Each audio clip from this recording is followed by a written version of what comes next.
Hello, my dear Franken friends, and welcome to Spookyou, your one-stop shop for all things ghastly and ghoulish.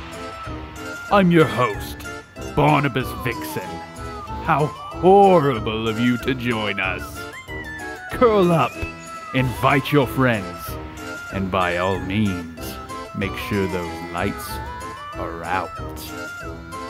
That way it's harder to tell what may or may not be lurking around you.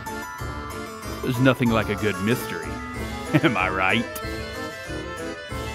Tonight will feature a singular tale of devilish design, curated by those wicked weavers of woe.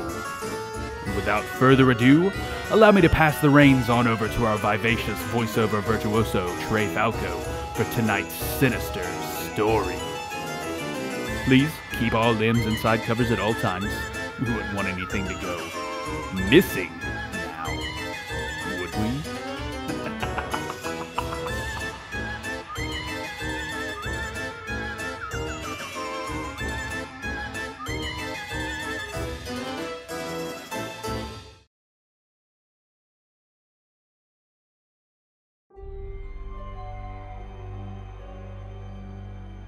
My brain knew the screaming wasn't, it couldn't be, Damien's voice, but my heart felt differently. I'd heard that scream before. Years of failed stunts, bloody knees, and broken arms had made me familiar with it. I grasped for my remote, freezing the still-playing TV signal. As suddenly as it had started, it stopped. I still hadn't figured out where it was coming from. In the moment of quiet, I held my breath. I heard frantic footsteps and a distant cry of, "David?" from the hallway, then silence. The glow of the paused TV was my only source of light. My face was flushed, the sides of my neck throbbed like the arteries were going to explode if I didn't take a breath. And the scratching started. Years ago, I'd had a bird stuck in my bedroom wall. It had woken me up in the middle of the night, gentle scratching right next to my head, pulling me out of my sleep. I'd ran to Dad, yelling my lungs out about the monster in my room. This time, the scratching was louder and it wasn't in the wall. I looked straight up as the sound of claws against shingles began. I wanted to run, but my body had frozen solid. The lump in my throat stopped me from screaming and the ice in my veins from trying to escape. The sounds, stripped of context, should not have been terrifying. It just sounded like an animal struggling to keep its balance on top of the roof. For a moment, the claws stopped scratching. I wondered what it was doing up there. It screamed again. The sound was like a red-hot knife being buried into my chest. It knocked the breath out of me, but melted the ice in my veins. I didn't understand, but somehow that was Damien's voice crying from my roof. I needed to move. If it was trying to break in, it was only a matter of time before it noticed the window. I left the room as quickly as I could, shutting the door behind me as I went. I yelped as Pop nearly bowled me over. "Parker!" I grabbed Pop's arm. I hadn't realized how badly I was shaking until I actually saw my hands. "We have to go. Your dad is getting the emergency bag now." Pop's voice wavered as he spoke, the quiver in his voice matching the one in my limbs. I could tell he was at his wit's end, but he wanted to look strong for me. It wasn't comforting. A new sound rang out above us, a heavy, repetitive thud, like someone was hitting the roof with 2 baseball bats. Losing my composure, I let out a short yelp and grabbed Pop, burying my head in his chest like a child. On a normal day, I'd have found it embarrassing, but I didn't have time for those thoughts now. "Shh." He held me there for a moment. When he let go, I wiped my eyes dry. "Go. Downstairs."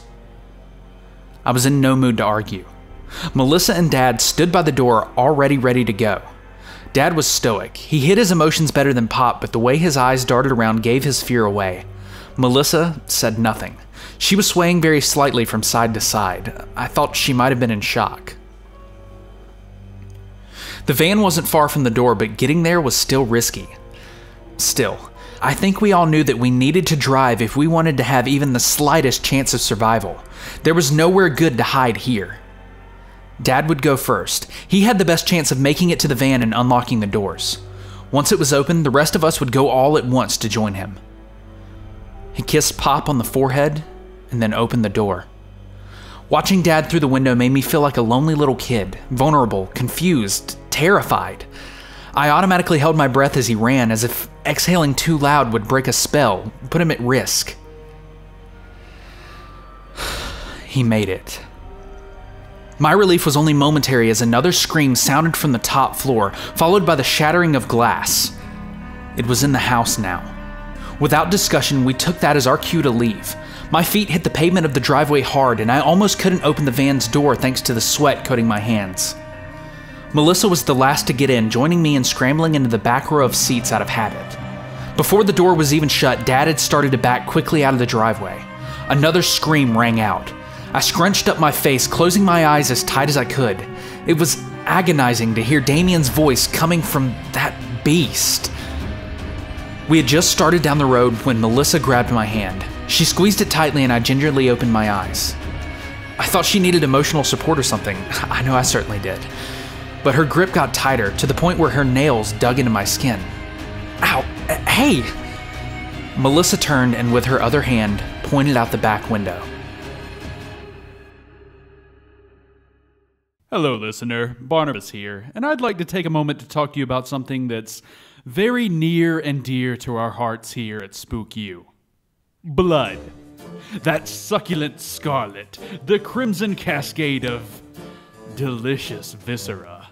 We can't get enough of it, and we hear you have plenty. That's why we've partnered with Dr. Acula's Blood Bank. Doc Acula is a medically licensed professional specializing in the removal and storage of that sweet life juice that flows through your veins. With your contribution, you'll be able to feed hundreds of starving vampirites with a single donation. And think of the tax write-off. Am I right? Call today for your free consultation and see what you can do to help your community. Don't forget to bring some form of identification, proof of residency. That way we know which community vault to file away your precious cargo, and a notarized copy of your most recent will. Consultation usually takes a few minutes, while your donation will last a lifetime. Oh, Dr. Acula's Blood Bank. Proudly supporting impoverished vampire communities for over 3,000 years. Thank you for allowing us to get that message off our chest and implant it into your prefrontal cortexes. We now return you to your stories. It was the first time we had actually seen the adult PeriTune, and it was gaining on us. The baby had been disturbing enough, but this, it looked like it belonged on a metal album cover. The front of the beast was jet black, save for some light gray fur on its muzzle. Its antlers were larger than any I'd ever seen on a deer and looked almost beautiful. Smooth and slick, they glistened like polished onyx, like part of a statue. They didn't look fuzzy or natural. I couldn't quite see its eyes from here, but they looked pale. The wings that moved the PeriTune forward were powerful. As it passed each lamppost, they shone with hues of dark green, navy, and purple, iridescent like a rooster's tail. Worst of all, it didn't even seem to be trying hard to catch up. There was a calm, methodical beating to its wings. It wasn't exerting much energy, but it was gaining on us. With each calm stroke, the distance between the PeriTune and our van narrowed. It opened its mouth to scream again, revealing a series of jagged, thorny teeth. It was easy to see them in sickening detail as they were backlit by a subtle red glow. As the beast that had stolen Damien's voice used it again, I watched the glow in its throat intensify. I decided that I'd had enough. I yanked my hand away from Melissa and sank down into my seat. I crossed my arms tightly across my body as though, if I used enough pressure, I could squeeze the fear and nausea right out. It didn't work. A moment passed in relative quiet as I stared at the plastic mat on the floor. I heard Melissa mumble quietly to herself. I wasn't sure if she was thinking out loud or praying. Melissa wasn't particularly religious, but this seemed as good a moment as any to give prayer a shot. The car jerked to the right, turning onto another residential street. I assumed Dad was trying to shake the PeriTune, but I couldn't bring myself to check to see if it was working. David, faster.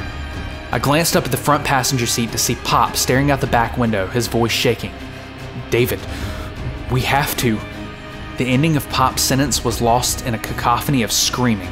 Mine, Melissa's, and the PeriTune's. The car lurched violently to the left as we were struck. The first attack threw us off course, and Dad desperately tried to regain control of the vehicle. The second attack pierced the glass. Melissa dove forward, narrowly avoiding a claw to the back of the skull. She fumbled for her seatbelt latch, and I did the same. I felt a cut from my face where a shard of glass had hit me. The PeriTune backed off for a moment, giving me enough time to help boost Melissa up to the middle row of seats. Before I could climb after her, I felt my body jerk backwards. Instinctively, my hands flew up to my throat, which was now being compressed by the collar of my shirt. Somehow, horns and all, the PeriTune had crammed its head through the broken back window and grabbed a hold of my shirt with its teeth. I tried to wiggle free, but it had too strong of a grip. "Parker!" Melissa's voice was strained. From the seat in front of me, she tried to grab my leg and pull me back down. She wasn't strong enough. The PeriTune pulled me back, my legs slipping from Melissa's hands entirely. It dragged me backwards out and through the shattered remains of the window. The glass stalagmites tore my shirt and back to ribbons. The pain was searing. I could have screamed if I weren't still choking from the pressure on my neck. The van shot forward as Dad tried to get away, and suddenly, I was completely out of the vehicle. I'm sure the PeriTune was strong enough to hold me in the air, but it dropped me on the ground. I landed flat on my back, dirt and gravel grinding their way into my open wounds. I gasped for air, the pressure finally off of my neck. Somewhere in the distance, Melissa and my parents were shouting each other. I was already too dizzy to focus on what they were saying. Drenched in blood and sweat, I couldn't breathe properly. I coughed and gagged, the overpowering taste of iron filling my mouth. The black stag's head leered over me. I could see now that the PeriTune's eyes were pale blue, with the tiniest of black pinpricks of pupils at their centers. Its chest expanded and contracted slowly, and I found myself inadvertently matching the pattern, calming my panic sputtering. I closed my eyes. The fear drained out of my body, and I started to go numb. I didn't think I'd be awake for much longer, but I didn't mind anymore. Around me, the world was quiet. The ground felt soft under me, like a bed. A breeze brushed across my chest. It kind of tickled, and I smiled. For a moment, I felt serene. I guess this is what happened to Damien then. I don't know how or why, but this single thought ruins it. Recognizing that my serenity is an illusion instantly breaks me from it. The ground is hard, the world is loud, and the PeriTune's teeth are digging into my chest. I didn't even have the presence of mind to think, I'm about to die. I couldn't hear my own frenzied gasps of pain over my sternum being cracked, snapped into pieces. My hands contorted as I tried desperately to cope with the agony. More than anything, I wanted it to be over, but it wouldn't end. I felt the teeth suddenly tear away from my chest, taking an ungodly amount of skin with them. I blearily watched the blood-soaked mouth rise away from me. Something had distracted it. My heart was still beating inside my chest, 1,000 miles a minute. The van's headlights washed over my body, still writhing in the middle of the street. Unlike a typical deer in the headlights, the PeriTune didn't stay still for long. It walked forward, confidently striding towards the light, challenging the van to come closer. But the van didn't come closer. It reversed. Incensed by the lights, the PeriTune walked forward. It looked as if it was battling the van for dominance, its icy glaze locked on the headlights like the eyes of a mortal enemy. It lowered its head, letting out quiet snarls as it advanced. Slowly but surely, the beast was drawn further away from where I lay bleeding. After a few meters of this dance, the van shot forward. Realizing its mistake, the PeriTune leapt into the air, but not soon enough. Its body was splayed across the windshield, then dragged underneath. One last time, I heard that awful sound. Damien's voice screaming bloody murder. But as soon as it began, it was cut short. I would have joined in screaming if I'd had the ability, but by then I was already too far gone. The van's tires ground to a stop just a few feet from my head. I couldn't see the beast's condition from where I lay. The ambulance didn't take long to arrive, or so I was told. I was blacked out long before the first shriek of the sirens. Lucky didn't even begin to cover my situation, the doctors told me. The lacerations on my back, while painful, weren't as deep as I'd originally believed. The deer bite to my chest was deep, and my broken sternum served to prove that, but sheer adrenaline had kept me alive long enough to get medical attention. It was a miracle, they had said, that I'd just happened to have a rabies vaccine administered the year before, or else I would have been fucked. I may be paraphrasing. I tried to tell them that I'd never been vaccinated for rabies, but they said I was probably just delirious from the meds. That was the last they'd hear about it, no matter how much I tried to protest. The PeriTune's body was taken away by animal control shortly after I'd blacked out. They called it a deer carcass, but Dad says he could tell by the look in the staff's eyes that they didn't really know what they were dealing with, and they were too afraid to try and find out. Melissa and I went to visit Mrs. Hudson when I'd recovered enough that a coughing fit didn't cause me agonizing pain. My dads had protested. They didn't think it was good for me. Miss Cody, my therapist, wasn't sure if I would be ready or not, but emphasized to all of us that ultimately this would be my decision. I'd never been to prison before, but Melissa had. Her parents had taken her on a tour of one when she was younger. Her dad took her a few times, actually, whenever he was the one running the tour and didn't have anyone to watch her. Just getting in to visit Mrs. Hudson was uncomfortable. Not only did we need to be screened and put on a list to even be allowed in, we had to give a compelling reason why we wanted to visit her. Eventually, we said we wanted to offer her forgiveness for her role in Damien's death, even though the case was ongoing and she hadn't yet been found guilty. I guess we got a sappy prison guard because he thought it was a good enough reason. We sat at the table across from Mrs. Hudson. For whatever reason, they didn't bother putting her on the other side of glass. As far as anyone knew, the woman was a serial killer, but she still wasn't considered a high-risk inmate. Her silvery hair was short but matted on the sides. Her skin sagged like it was about to fall right off her face and onto the floor. Her arms and neck were scarily thin, and I thought there was a chance they might snap in half if she moved too fast. Part of me really wanted to test it. We know about the PeriTunes. I figured there was no reason to beat around the bush. The pardon? A tangled mess of extra wrinkles appeared across her forehead and circled her eyes. Her confusion seemed genuine. I pulled my shirt collar down, exposing the top of the scar on my chest. I looked like a patchwork doll, the combination of my scarred skin and the areas where it was so brutal that I needed a donor.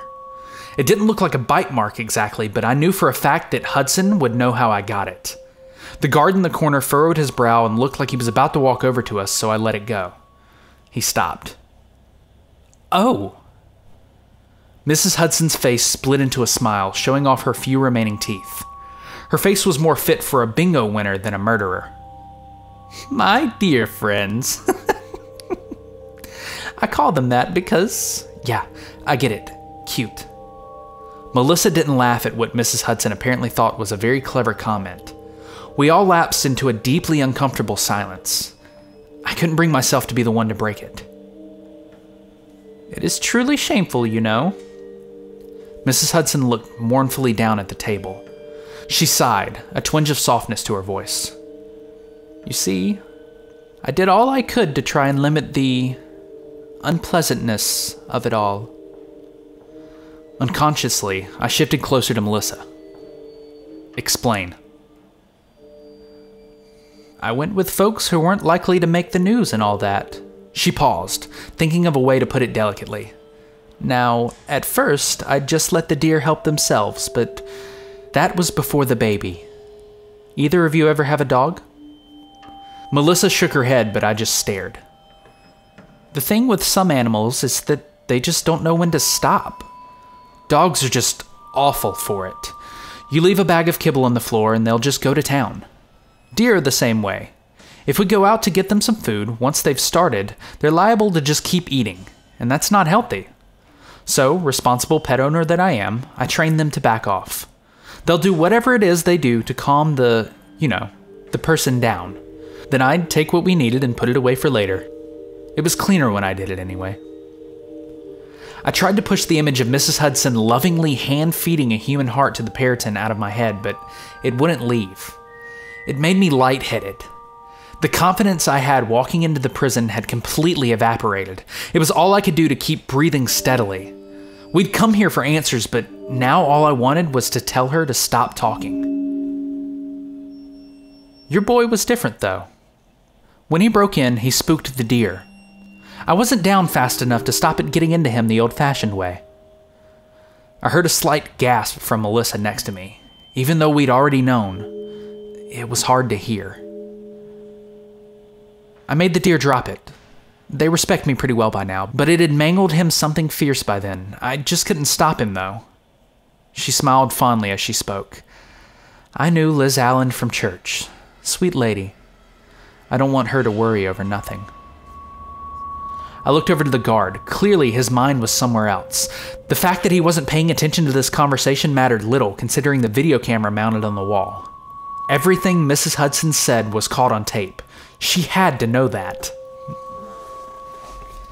Oh, I know about the cameras. I'm not that ignorant, son. It was like she was reading my mind, though I know she had just followed my gaze. I just don't much care anymore. She leaned towards me, bringing her voice down. You honestly think I'm going to be around long enough for it to make a difference? I stood up. I tried to think of something, anything to say to her, but I couldn't find the words. I could tell her to go to hell or that she was a monster. I could tell her that I didn't understand why she'd done it or why she valued human lives less than her stupid fucking deer friends. I could ask her if she had any idea the magnitude of suffering she had brought to this community or if she even cared. Instead, I said nothing at all. So, where is it then? Melissa was still seated. She hadn't spoken for a while, and when she did, her voice was quiet and strained. I just told you, I'm not that ignorant. You think I'm just going to tell you where the others are? Not going to happen, young lady. Mrs. Hudson was sentenced to life, which in her case worked out to about 6 months. Turns out you can't just throw someone her age into a standard prison and expect them to last. A more thorough investigation of her home had turned up innumerable bodies buried in her backyard. Why they hadn't checked there to begin with baffles me. The general public obsessed for about 2 weeks when the newscasters finally revealed the details of the garage. I had to act surprised at school when the other kids brought it up. 5 human hearts in her freezer? Like, what the fuck? Why did she keep them? The girl next to me in French had asked, eyes nearly bulging out of her head. I don't know, maybe like cult stuff? I tried to act the part, but I knew I didn't sound as interested as she did. She frowned at me and I shrugged. Rituals or whatever? Maybe. She tapped her pencil on her lips. Hey, do you remember how geographic prepositions work again? I didn't. Anyone who's been through a tragedy can tell you that life afterwards isn't ever quite right. It's not that you're never happy again, it's just palpably different. Not a day goes by where things feel the same way that they used to, but you adjust and keep going. You have to. You don't have any other choice. At home, it was weird for a while. I think my parents were genuinely stumped about what to do with me. They could ground me all they wanted, but I think they figured I'd been through enough. I didn't need to be grounded when I already had the wonderful twin punishments of PTSD and never being able to take my shirt off in front of someone without sending them running and screaming. Mostly, we tried not to talk about it, but it wasn't that they were trying to hide from each other. We just didn't have anything left to say. In time, the elephant left the room. I stayed in therapy. Different things work for different people, and CBT worked for me. There's definitely a part of me that still blames Damien's death on myself. Every time I remember our last conversation, it still makes me queasy. I don't think that part of me will ever go away, but in therapy, I've learned how to argue with it. Most of the time, I win. Melissa and I applied for our hunting licenses on her 16th birthday. I'm a few months younger than she is, but you're allowed to get one at 15 with written parental consent. My dads weren't thrilled about it, but in all honesty, Melissa and I weren't thrilled about it either. Neither of us liked the idea of hunting, but we weren't really applying for fun. It feels tacky to write it, but I know Damien wouldn't want me to spend the rest of my life regretting instead of living. And I intend to keep on living.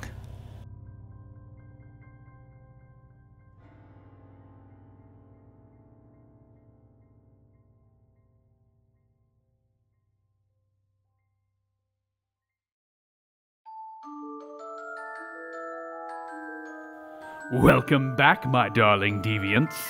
Well, tell me, did you enjoy that twisted tale? Of course you did. I knew you had that air about you, that hunger for the horrific and the macabre. So, did we spook you? If not, then file a complaint with our complaint department detailing all accounts of non-spookiness you found in this video, and we'll get back to you in 2 to 3 millennia. Give or take a business eon or two. However, if you've enjoyed what you've just heard this evening, then make sure you leave a like on this video and annihilate that subscribe button. Such a small act of obedience is exactly what we need to put the food on the table around here. There's only so many days we can have refried kidney and toe jam hash before I'm absolutely sick of it. Spoiler alert, that ship sailed long ago. Now, I must bid you adieu. I've many things to take care of, and this outro is eating into my day off. Run along now. Have no fear, we'll be here every Tuesday and Thursday to bring you another terrible tale. Go forth, my ghastly gang, and stay spooky.